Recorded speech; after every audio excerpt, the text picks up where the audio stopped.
This video will be managing the payment settings for Shopify Payments. From your dashboard, go to the bottom left, select Settings, come down to Payments on the left-hand side. Here you'll be shown the different types of payment options that you have for your customers. You have Shopify Payments. You have any additional payment methods that you've set up, like PayPal. You can adjust your payment capture method, which will dictate how money is collected when checkout is completed. By default, automatically at checkout is selected. You can set up manual payment methods. You can create customizations using customization apps. You'll manage your gift card expiration settings. By default, gift cards are set to never expire. Check your rules regarding gift cards where your store is located.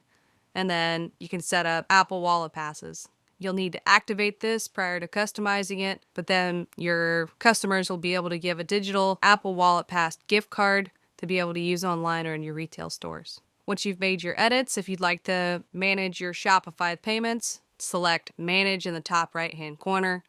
Within the Shopify Payments card, you have the different type of cards that you've activated, the terms and processing fees that your plan subscribes to, and then the payout account that your payments will be deposited to.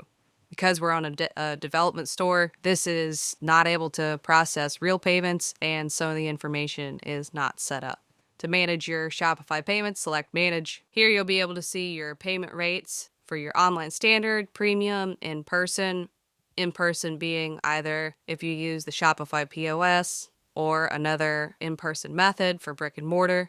Shopify Payments allows your store to select all major credit cards. Shopify Payments allows your store to accept all major credit cards, Visa, MasterCard, American Express, Discover Card. You can also have Diners Club. ShopPay is a integrated Shopify-owned payment system that essentially connects all Shopify stores that are running on the Shopify platform, and creates a digital wallet that saves your customer's address, phone number, name, credit card information, and then allows them to check out quickly, more efficiently, and reduces friction points during your checkout process. This should increase your conversion rate and which is your ability to complete sales. Would highly recommend that you activate ShopPay. It is one of the best tools that you have at your disposal within the Shopify store. The other tools that you have at your disposal are digital wallet payments.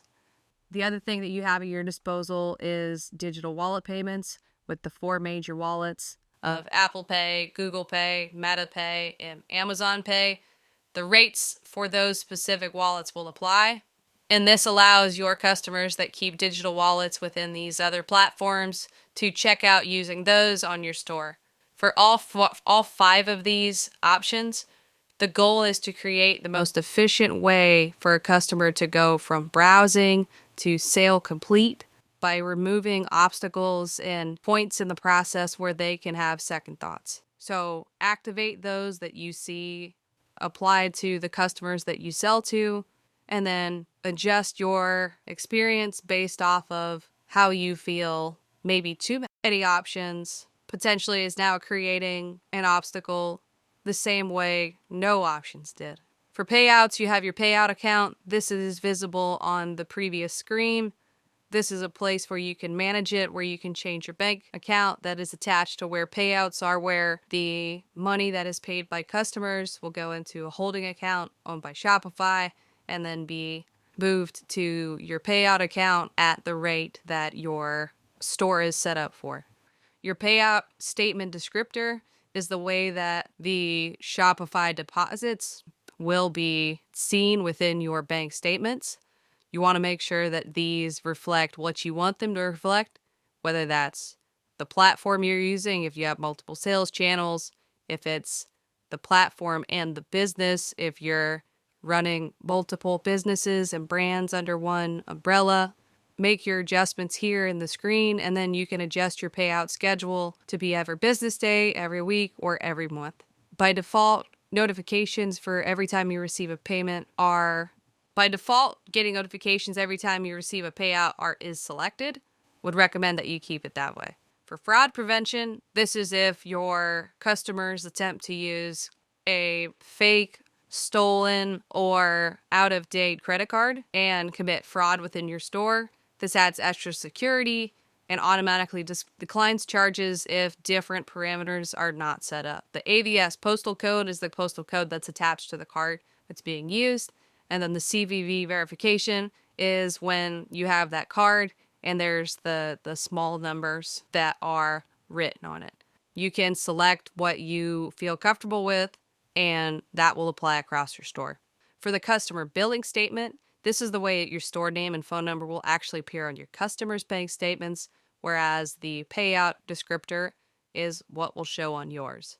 So for here, make sure that you edit the payment descriptor to accurately reflect what your business name is and a phone number that is attached to it. This will help in the customer success journey. This will help customers reconcile their own bank statements with greater ease as they are able to quickly identify what transactions belong to your store.